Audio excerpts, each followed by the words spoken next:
నమస్కారం సార్. నమస్కారం. సార్ ఇప్పటికిప్పుడు ఎన్నికలు జరిగితే హ్మ్. కూటమి ప్రభుత్వం గెలుస్తుందా? వైఎస్ఆర్ కాంగ్రెస్ గెలుస్తుందా? 100% కూటమి ప్రభుత్వమే గెలుస్తదమ్మా. ఇలాగంటున్నానంటే వైఎస్ఆర్‌సీపీకి అంత సీన్ లేదు, అంత అవకాశం లేదు. ఎవరో ఒక 10%, 5% ఉన్నంత మాత్రాన వాళ్ళని చూసుకుని మనం మొత్తం రాష్ట్రం అంతా ఆ పార్టీ వచ్చేస్తది అనుకోవటం వాళ్ళ అవివేకం. ఆళ్ళు రాను రాను దిగజారిపోతున్నారు అని అనటానికి కారణం ఏంటంటే, వాళ్ళు తీసుకున్న స్టాండ్ రాజధాని విషయంలో. వాళ్ళు గత ప్రభుత్వం వాళ్ళు అంతకుముందు ప్రజలు ఒకసారి అవకాశం ఇచ్చారు. సరే ఒక్క ఛాన్స్ అన్నాడు. లేదా పాదయాత్ర చేశాడు. వాళ్ళ తల్లిగారు, చెల్లిగారు కూడా ఉన్నారు. ఏదో ఆళ్ళు కూడా బతిమాలారు, అడిగారు. ఏపీ ప్రజలు దానికి అంగీకరించారు. ఒక అవకాశం ఇచ్చారు. ముఖ్యమంత్రిగా ఆయన చేసే అవకాశం ప్రజలు ఇచ్చారు. కానీ ఏంటంటే ఆ సమయంలో ఆయన 5 సంవత్సరాల కాలాన్ని ఆ పరిమితిని వాడుకుని రాజధానిని అభివృద్ధి చెంది పోలవరాన్ని పూర్తి చేసి ఉండి లేదా పెట్టుబడులు తెచ్చుండి ఫ్యాక్టరీలు కానీ ఈ నిరుద్యోగులు కానీ లేకపోతే చదువుకున్న వాళ్ళకి ఉపాధి కల్పించే విధంగా ఆయన ఏమైనా చర్యలు తీసుకుని ఉంటే చాలా గొప్ప నాయకుడిగా ఎదిగేవాడు. కానీ ఏంటంటే ఆయన రాను రాను దిగజారిపోయాడు అనమాట. ఆయనకున్న మానసిక పరిణితి లేక ఆయన ఏం చేస్తున్నాడో, ఏం చెప్తున్నాడో, ఎందుకు చేస్తున్నాడో ఏమీ తెలియక, అవగాహన లేక, ముఖ్యంగా పరిపాలన మీద అవగాహన లేక ఏం చేశాడంటే 5 సంవత్సరాలు రాజధానిని పక్కనెట్టేశాడు. రాజధాని పక్కనెట్టడం అది పక్కనెట్టమ్మా జనాలతో ఆడుకున్నాడు. పైగా ఏ విధంగానూ కాసేపు అమరావతి రాజధాని అంటాం, తర్వాత 3 రాజధానులు అన్నాడు. మరి చివరికి 5 సంవత్సరాలు చివరికి వచ్చేటప్పటికి వైజాగే రాజధాని అన్నాడు. పోనీ వైజాగే రాజధాని అన్నదానికి అక్కడ ఏమన్నా చేశాడంటే అక్కడ లేదు. పోనీ 3 రాజధానులు అంటానికి ఏమన్నా చేశాడంటే అది లేదు. మొత్తానికి ఆ విధంగా రాజధానిని మట్టు పెట్టేశాడు.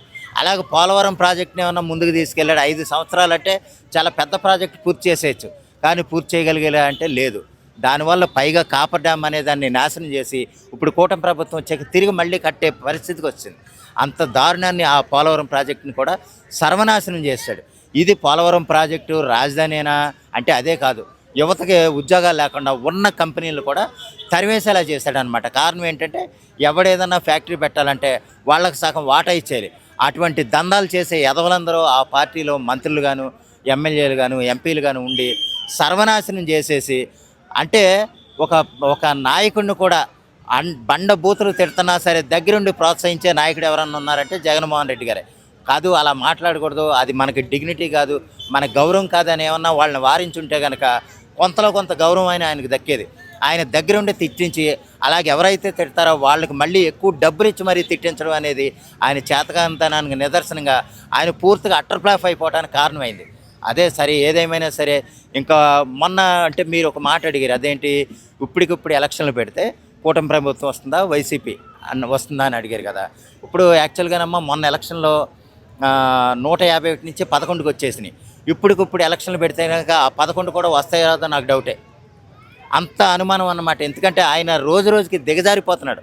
ఆయన మాటలే ప్రతి సందర్భంలోనూ ఈడు ఎలా ముఖ్యమంత్రి చేశాడో ఏమగా అవగాహన ఉంది, అసలు నా రాజకీయంగా పరిపక్వత ఉన్న మనిషా లేదా ఏమన్నా అనే విధంగా ఆయన స్థాయిని ఆయనే అంటే ఆయనకి ఎదురొచ్చి మరి ఆయన దిగజారే మాటలు మాట్లాడి అవగాహన లేని మాటలు మాట్లాడి జనాల్లో చులకన అయిపోతున్నాడు.